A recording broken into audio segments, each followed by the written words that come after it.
प्रश्न क्रमांक 9. अध्यक्ष महोदय, वैद्यकीय शिक्षण व संशोधन यांच्या अनेक संस्थांमधील अधिपरिचारिका गट क्रमांक क भरती प्रक्रियेमध्ये गैरव्यवहाराबद्दल महोदय, या ठिकाणी या बाबतीतली बातमी 5 जून रोजी लोकमतला आली आणि या परिचारिकेच्या भरतीमध्ये मुंबईच्या दवाखान्यामध्ये प्रत्येक परिचारिकेचे कागदपत्र तपासताना ज्यांनी जास्त पैसे दिले त्यांना सामावून घेण्यात आलं आणि ज्यांनी काही लोकांनी 5-5, 6-6 लाख रुपये दिलेले आहेत त्यांना घेतलं नाही, तर ज्यांनी 10 लाख 15 लाख रुपये दिले त्यांनाच सामावून घेण्यात आलं.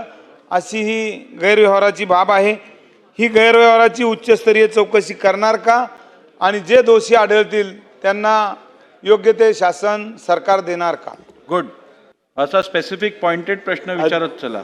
अध्यक्ष महोदय, वैद्यकीय शिक्षण आणि संशोधन या विभागामार्फत आपल्या या अधिपरिचारिका यांची आपण भरती केलेली आहे. आता एकूण 3,974, आयुष संचालनाचे 146 आणि मानसिक आरोग्याचे 3 असे 4,123 अधिपरिचारिकांची जाहिरात निघाली. त्यामध्ये 4,000 अधिपरिचारिकांना आपण नियुक्त्यापत्र दिल्या. आता ही जी दैनिक लोकमतची बातमी आलेली होती त्यामध्ये आपण सिलेक्ट झालेली आहे. ही TCS मार्फत परीक्षा झालेली आहे. यामध्ये कशाही प्रकारे गैरव्यवहार झालेला नाही. फक्त व्हेरिफिकेशनच्या काळामध्ये एक बातमी आलेली होती. शासनाने याची उच्चस्तरीय चौकशी केलेली आहे. मला वाटतं एकाचंही जरी नाव दिलं त्यांनी की पैसे घेतलेले आहेत त्याला तात्काळ आम्ही अटक करू त्या संबंधित अधिकाऱ्याला. बोला.